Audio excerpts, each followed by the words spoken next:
एक साथ इलेक्शन की गुंजाइश निकाल सकते हैं अगर सियासी जमातें मुत्तफिक हो जाएं। सुप्रीम कोर्ट ने बड़ी सियासी जमातों के सीनियर रहनुमाओं को कल तलब कर लिया। चीफ जस्टिस ने रिमार्क्स दिए कि ईद के 5 दिन बहुत हैं, फैसला कर लें। सियासी जमातें अपने नुमाइंदे मुकर्रर करके कार्रवाई का हिस्सा बने। मुज़ाकरात का अमल जल्द मुकम्मल ना हुआ तो अदालती हुक्म पर अमल करवाएंगे। आज की कार्रवाई का हुक्मनामा भी जारी कर दिया। सुप्रीम कोर्ट के 3 रुकनी बेंच ने वजारत दिफा की एक साथ इलेक्शन की दरखास्त पर समाअत की। चीफ जस्टिस ने कहा, वजारत दिफा की रिपोर्ट में अजीब सी इस्तदा है। क्या वजारत दिफा एक साथ इलेक्शन करवाने की इस्तदा कर सकती है? वजारत दिफा की दरखास्त नाकाबिले समाअत है। अदालत ने रिमार्क्स दिए, इलेक्शन कमीशन ने पहले वसाइल मांगे, अब कहते हैं अनारकी होगी। वजारत दिफा की दरखास्त पर अटॉर्नी जनरल अदालत में पेश हुए। चीफ जस्टिस ने कहा कि मामला बहुत लंबा होता जा रहा है, हुकूमत ने अपना एग्जीक्यूटिव काम पार्लियामान को दिया है या नहीं। जस्टिस मोनी बख्तर ने कहा, हुकूमत को ग्रांट जारी करने से कैसे रोका जा सकता है? वजीर आजम के यहाँ असेंबली में अक्सरियत होनी चाहिए, माली मामलात में तो हुकूमत की अक्सरियत लाजमी है। अटॉर्नी जनरल ने बताया, ग्रांट के बाद में मंजूरी लेना रिस्की था। जस्टिस मोनी बख्तर ने कहा कि वजारत खजाना ने कहा, सप्लीमेंट्री ग्रांट की मंजूरी बाद में ली जाती है। हुकूमत की ग्रांट असेंबली से कैसे मुस्तरद हो सकती है? क्या आपको सप्लीमेंट्री बजट मुस्तरद होने के नताइज का इल्म है? हुकूमत संजीदा होती तो क्या सप्लीमेंट्री ग्रांट मंजूर नहीं करवा सकती थी? चीफ जस्टिस ने कहा, दहशतगर्दी मुल्क में 1992 से जारी है, लेकिन पहले भी इलेक्शन हुए। अब ऐसा क्या मुनफरिद खतरा है जो इलेक्शन नहीं हो सकते? क्या गारंटी है कि 8 अक्टूबर को हालात ठीक हो जाएंगे? वजारत दिफा ने भी अंदाजा ही लगाया है, हुकूमत अंदाजों पर नहीं चल सकती। जस्टिस इजाजुल हसन ने कहा कि बम धमाकों के दौरान भी बरतानिया में इंतखाबात होते थे। अदालत को कहाँ इख्तियार है कि इलेक्शन अगले साल करवाने का कहे? जस्टिस मोनी बख्तर ने सवाल किया कि विफाकी हुकूमत फौज की मदद के लिए आर्टिकल 245 का इख्तियार क्यों इस्तेमाल नहीं कर रही? चीफ जस्टिस ने कहा कि सियासी इत्तेफाक राय हो तो 14 मई का फैसला नाफिज कराएंगे। बाद में समाअत मुलतवी कर दी गयी। सुप्रीम कोर्ट ने वजारत खजाना, स्टेट बैंक और इलेक्शन कमीशन की रिपोर्ट्स पर अलग हुक्मनामा जारी कर दिया। जबकि सुप्रीम कोर्ट ने इलेक्शन कमीशन की 8 अक्टूबर को इंतखाबात कराने की दरख्वास्त भी नाकाबिले समाअत करार दे दी। अदालत ने 27 अप्रैल तक हुकूमत को फंड्स फराहमी का मामला हल करने की मोहलत दे दी है।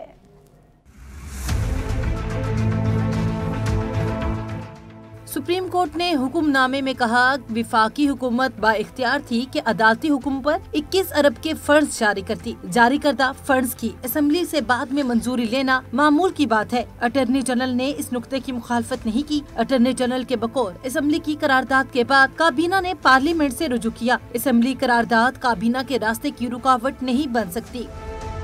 अदालत ने कहा, विफाकी हुकूमत का मौकिफ नाकाबिले कबूल है कि उसे फंड जारी करने का इख्तियार नहीं था। हुकूमत को असेंबली में अक्सरियत हासिल होना लाजमी है। वजीर आजम के लिए लाजमी है कि इसे ऐवान की अक्सरियत का एतमाद हासिल हो। हुकूमत के पास माली अमूर की मंजूरी के लिए असेंबली में अक्सरियत होनी चाहिए। फंड्स फराहमी की डिमांड मुस्तरद होने का मतलब है वजीर आजम अक्सरियत खो चुके। अटॉर्नी जनरल के बकौल वजीर आजम को ऐवान में अक्सरियत हासिल है। अटॉर्नी जनरल ने तस्लीम किया कि अक्सरियत खत्म होने के नताइज होंगे। हुकूमत और पार्लियामेंट के दरमियान मामला घुमाना आईनी तकाजा नहीं। अदालती हुक्म अदूली के नताइज भी संगीन होंगे। अदालत ने 27 अप्रैल तक हुकूमत को फंड्स फराहमी का मामला हल करने की मोहलत दे दी और कहा, अदालती हुक्म के तहत 21 अरब रुपए फौरी जारी किए जाना यकीनी बनाया जाए।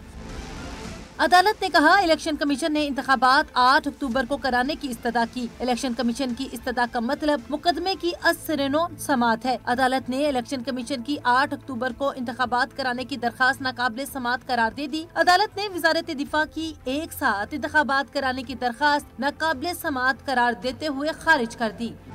जस्टिस काजी फाइज ईसा ने कहा कि गलत फैसला गलत रहेगा, चाहे अक्सरियत का हो। जब नाइंसाफी होती है तो वो ज्यादा देर नहीं ठहरती। आइन में 100 वोटों का इख्तियार सुप्रीम कोर्ट को दिया गया। हर एक कोई सर हिलाने लगे तो अमरीत की तरफ इशारा होगा। किसी ओहदे पर हो तो आप में अना नहीं होनी चाहिए। आईने पाकिस्तान की गोल्डन जुबली तकरीब में इज़हार ख्याल करते हुए जस्टिस काजी फाइज ईसा का कहना था कि 1971 में पाकिस्तान अचानक नहीं टूटा। पाकिस्तान तोड़ने का जहरीला बीज जस्टिस मुनीर ने बोया। पाकिस्तान टूट गया दिसंबर 1971 में। अचानक टूटा नहीं, इसके बीज बोए गए थे। इसके बीज बोए कहाँ बोए गए? इसके बीज बोए गए, ये मेरी राय है, फेडरल कोर्ट में। जस्टिस मोहम्मद मुनीर ने इसका बीज बोया। जस्टिस काजी फायज ईसा ने कहा कि तारीख हमें 7 सबक दे चुकी है और कितनी बार सिखाएगी। आईन पाकिस्तान जैसा तोहफा फिर नहीं मिलेगा। आईन पर बड़े वार किए गए, लेकिन आईन का बड़ा हौसला है कि वो आज भी खड़ा है। तारीख से सीखिए, और अगर तारीख से अगर आप सीखेंगे नहीं तो तारीख दोहराएगी।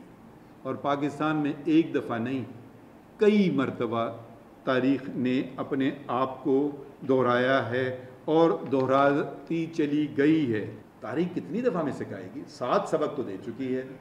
जस्टिस काजी फायज ईसा ने कहा कि आइन में कहीं नहीं लिखा कि सो मोटो इख्तियार चीफ जस्टिस या सीनियर जज का है। मेरे दोस्तों की राय है कि ये इख्तियार सिर्फ चीफ जस्टिस इस्तेमाल कर सकता है। अज खुद नोटिस शिक से मुताल्लिक फूंक फूंक कर कदम रखना चाहिए। जस्टिस काजी फायज ईसा ने कहा कि सूबाई और वफाकी असम्बलियों के इलेक्शन पर अपनी राय नहीं दूंगा। अपनी राय देने से कबल दूसरों की राय सुनना चाहूंगा। जस्टिस काजी फायज ईसा ने मजीद कहा कि हम विफाक को भूल चुके हैं। 18वीं तरमीम ने विफाक को मजबूत किया। विफाक ने ज्यादा इख्तियारात निचली सतह पर मुंतकिल कर दिए। हम वफाक को भूल चुके हैं। वफाक को हमें कायम रखना चाहिए। वफाक को जो 18वीं तरमीम है उसको सबको पढ़ना चाहिए। जिस तरीके से वो आई, उसने वफाक को मजबूत भी किया एक तरह से, और अपने जो ज़्यादा इख्तियारात थे उन्होंने नीचे भी दे दिए। जस्टिस काजी फायज ईसा कहते हैं कि सबसे बुरी चीज तकब्बुर और अना है। जिस दिन मुझ में अना आ गई फिर मैं जज नहीं रहा। इख्तिलाफ से अना का कोई ताल्लुक नहीं है। सबसे बुरी चीज़ जो मैं समझता हूँ वो तकब्बुर है, और तकब्बुर के बाद अना है। जिस दिन मेरी अना आ गई तो मैं फिर जज नहीं रहा। इख्तिलाफ और से अना का कोई ताल्लुक नहीं है। जस्टिस काजी फायज ईसा ने कहा कि बड़े वकीलों के दिलों में आइन की इतनी मोहब्बत नहीं, क्योंकि उनकी जेबों में फीसें जाती हैं। यहाँ पर लेंगे एक शॉर्ट ब्रेक, साथ रहिएगा। वक्त कम, मुकाबला सख्त। मीठी ईद के लिए मुल्क भर में तैयारियां भी जारी हैं। बाजारों और मार्केट्स में भरपूर गहमा गहमी है। किसी को मैचिंग चूड़ियों की तलाश तो कोई मलबूसात की खरीदारी में मसरूफ है। जी हाँ, ईद है आने को करीब और कराची का रुख करते हैं। शाहिद इजाज हमारे साथ मौजूद हैं। शाहिद, बताइएगा कराची के बासी ईद की तैयारियां कैसे कर रहे हैं, और साथ में ये भी बताइएगा आप खुद इस वक्त कहां पे मौजूद हैं। देखिए, कराची के अंदर जो इस वक्त ईद की तैयारियां उरूज पे नज़र आती हैं। शहर भर के अंदर मार्केटों के अंदर इस वक्त रौनकें बहाल होती हुई नज़र आ रही हैं, क्योंकि ईद के अंदर जो है कुछ दिन का वक्फा रह चुका है। इस वक्त जो है कराची के अंदर ख़वातीन, बुजुर्ग और बच्चे जो है इस वक्त जो है मार्केटों का रुख करते हैं, जिसमें इस वक्त मैं मौजूद हूँ करीमाबाद पर। और करीमाबाद पर ये 3 मार्केटें बताई जाती हैं, बड़ी मार्केटें बताई जाती हैं। एक तरफ मीना बाज़ार है, एक तरफ फैसल बाज़ार है, एक तरफ सुहानी मॉल है। ये सुहानी मॉल के मैं अकब में मौजूद हूँ, और यहाँ पर भी तमाम तैयारियाँ इस वक्त जारी हैं। और जो है ख़वातीन, बच्चे, बुजुर्ग जो है, नौजवान, यहाँ पर कोई ख़वातीन अपने कपड़े लेते हुए नज़र आ रही है, कोई ज्वेलरी लेती हुई नज़र आ रही है, कोई चूड़ियाँ खरीदती हुई नज़र आ रही है, कोई दुपट्टा लेती हुई। बच्चे जो है अपनी शॉपिंग में मस्त नज़र आ रहे हैं। ख़वातीन के साथ साथ जो उनके शौहर, जो हस्बैंड जो यहाँ पर मौजूद हैं, वो अपनी तैयारियाँ करते हुए नज़र आ रहे हैं। शहर भर के अंदर ईद की तैयारियाँ शोर शोर से जारी है, और अभी भी जो है कराची भर के अंदर जो है तमाम मार्केटों में इस वक्त नज़र आ रहा है रश, और रश इतना नज़र आ रहा है कि अच्छा शाहिद, ये बताइएगा लियाकताबाद, मीना बाजार और तारिक रोड का क्या हाल है? वहां पर तो अमूमी तौर पर भी बहुत ज्यादा रश हुआ करता है।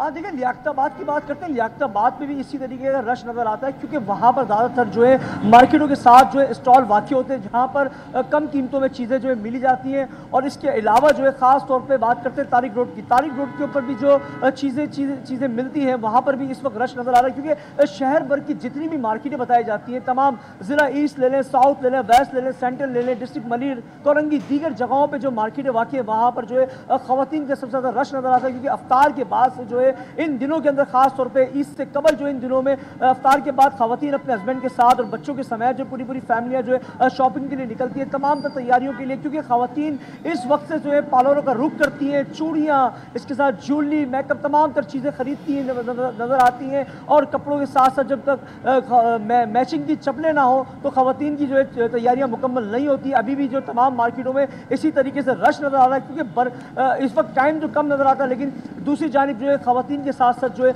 नौजवान जो है वो भी तारिक रोड, दीगर लियाकताबाद और इसके साथ करीमाबाद स्वानी मॉल की जगह पे जो है गुजर निकलते हैं वहाँ पर। अच्छा, सही शाहिद, कराची के बासी जो हैं पूरे जोशो खरोश के साथ ईद की तैयारियां कर रहे हैं।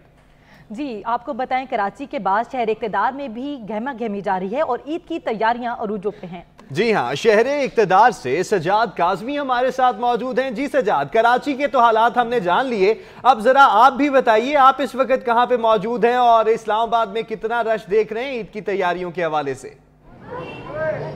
बिल्कुल ऐसे ही है। जैसे इफ्तार ख़त्म हुई है उसके फ़ौरन बाद हमने देखा कि बड़ी तादाद में जो शहरी हैं अपने बच्चों और फैमिलीज जो हैं बिलखुसूस वो आ रही हैं। मुख्तलिफ सेक्टर्स में जो मराकज़ हैं वहाँ पर शॉपिंग का जो है जारी है, शॉपिंग का जो मरला है वो जारी है। लेकिन जहाँ पर हम मौजूद हैं ये अपारा मार्केट और इसके साथ साथ दीगर जो साथ मार्केटें हैं इसमें एक खचाखच भरी नज़र आती हैं। शहरी जो हैं फैमिली के साथ आ रहे हैं, अपनी मनपसंद जो चीज़ें हैं वो बाई की जा रही हैं। लेकिन इस मरतबा शहरी जो हैं वो ये भी कहते नज़र आते हैं कि यहाँ पर इस वक्त महंगाई का जो अंसर है वो बहुत ज़्यादा पाया जाता है। हमने खुद भी देखा कि जो बड़े ब्रांड्स हैं वहाँ पर कम लोग जाते हैं, लेकिन बाहर जो स्टॉल्स लगाए गए हैं वहाँ पर शहरी जो ज़्यादा उसका रुख कर रहे हैं। और हमारी मर्द हजरात से बात हुई तो वो ये कहते नजर आते हैं कि हम इस मरतबा भी ईद अपनी कुर्बान करते नजर आ रहे हैं कि महंगाई इस हद तक ज़्यादा है कि बच्चों की डिमांड मुश्किल से पूरी की जा रही है। तब ये है कि खवातीन जो है इसमें बढ़ चढ़ कर हिस्सा लेती नजर आती हैं। सजाद, आपने जिस तरह बताया कि शहरी जो हैं वो गिला कर रहे हैं, महंगाई बहुत ज्यादा है, तो दुकानदार क्या कहते हैं, क्योंकि उन्होंने भी तो अपनी चीजें बेचनी हैं? बिल्कुल ऐसे ही है। अभी जिस दुकानदार से हमारी बात हुई उनकी तरफ से ये कहा गया कि ये जो उनका माल आता है, कपड़े जो उनके आते हैं ये फैसलाबाद से आते हैं और फैसलाबाद से ही जब आते हैं तो उस वक्त की रेट में काफ़ी हद तक फ़र्क पड़ चुका है। एक साल के दौरान तकरीबन 40% तक जो है रेट्स हैं वो बढ़े हैं और डॉलर की फ्लक्चुएशन भी इसमें मैटर करती है। तो जिसके बाद ये जो कीमतें हैं ओवरऑल उसमें इजाफा किया गया है। तमाम जो खवातीन हैं बिलखुसूस वो ये कहती नजर आती हैं कि महंगाई जितनी भी हो जाए हमने अपनी मैचिंग चूड़ियाँ भी लेनी है, शूज़ भी लेने हैं और दुपट्टे भी जो हैं वो लेने हैं। तमाम ऐसा भी देखने में आया कि कई ऐसे बच्चे हैं जिन्होंने पहले कपड़े ले रखे थे लेकिन अब वो इंतजार में थे कि शायद हमें कोई उसी जो है डिज़ाइन का कोई जूता भी मिल जाएगा, लेकिन मिल नहीं पा रहा उनको। उसके लिए वो बार बार अपने वालिदैन के साथ जिद कर रहे हैं और मुख्तलिफ सेक्टर्स का जो है रुख किया जा रहा है। तो हम ये जो शॉपिंग का मरला है ये जारी है और ये कहा और ईद की तैयारियां तो होनी है, महंगाई हो ना हो, लेकिन ईद की शॉपिंग बहुत ज्यादा जरूरी है। बहुत शुक्रिया सजाद, साथ ही रहिएगा हमारे। रुख करते हैं लाहौर का, वहां से भी जान लेते हैं ईद की तैयारियों के हवाले से। और वहां पर मौजूद हैं वकार हुसैन। जी वकार, बताइएगा कहां पे मौजूद हैं इस वक्त और लाहौर में, लाहौर के जिंदा दिलाने लाहौर कैसे ईद की तैयारी कर रहे हैं? जी बिल्कुल, जिंदा दिलाने लाहौर जो है वो हमेशा ज़बरदस्त तरीके से ईद उल फितर की तैयारियां करते हैं। मैं इस वक्त इशरा बाज़ार में मौजूद हूँ और इशरा बाज़ार में वक्त गुजरने के साथ साथ हम देख रहे हैं कि वक्त रश में इजाफा होता जा रहा है। मेरे दाएं और बाएं हर जगह मुझे शहरी दिखाई दे रहे हैं और ज़्यादातर हमें ख़वातीन दिखाई दे रही हैं, क्योंकि इशरा बाज़ार में मैं यहाँ मौजूद हूँ। जैसा कि मैंने आपको बताया है, इसकी खासियत ये है कि यहाँ पर ख़वातीन की शॉपिंग के हवाले से मुकम्मल तौर पर वैराइटीज़ दस्तियाब होती है। इसके अलावा बच्चों की भी यहाँ मुकम्मल तौर पर वैराइटीज़ दस्तियाब होती है। इसलिए ख़वातीन की वाहिद तरजीह होती है कि वो इस बाज़ार का रुख करती हैं ताकि उन्हें आसानी अपनी जेब के मुताबिक चीज़ें मिल जाएँ। लेकिन मेरी अभी ख़वातीन से बात हुई थी तो वो भी बदकिस्मती से शिकवा करती हुई दिखाई दे रही हैं, क्योंकि उनका ये कहना है कि महंगाई की वजह से उनकी क़ुव्वत ख़रीद शदीद मुतासर हो रही है। लेकिन ईद उल फितर है, उन्होंने तो मनानी है, लेकिन ईद उल फितर के 3 दिन के लिए वो बकायदा तौर पर खरीदारी करती थी, लेकिन अब 1 दिन से वो बकायदा तौर पर काम चलाएंगी। इसके अलावा यहाँ पर जगह जगह चूड़ियों के स्टॉल्स भी लगे हुए हैं और ख़वातीन को हमेशा से मैचिंग की चूड़ियों का काफ़ी क्रेज़ होता है। यही वजह है कि हम स्टॉल्स पर देख रहे हैं कि ख़वातीन का काफ़ी रश दिखाई दे रहा है और वो मैचिंग की सही। वकार, आपने जिस तरह बताया कि चूड़ियों के स्टॉल लगे हुए हैं, लेकिन ईद आने वाली है, ईद उल फितर करीब है, तो मेहंदी के स्टॉल जो होते हैं बड़े इंपॉर्टेंस इख्तियार कर जाते हैं, तो इस हवाले से भी बताइएगा। और अनारकली जो बहुत मशहूर है लाहौर का बाजार, वहां के क्या हालात हैं?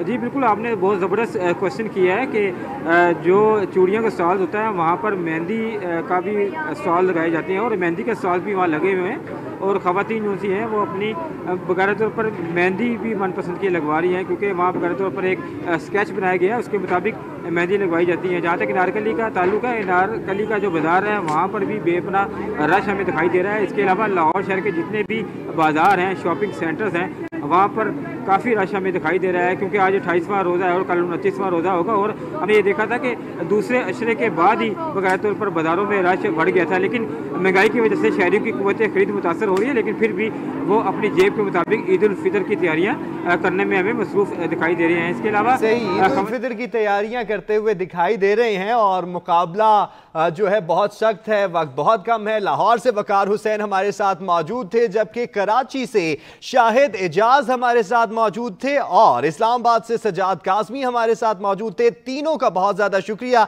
यहां पर लेंगे हम एक ब्रेक।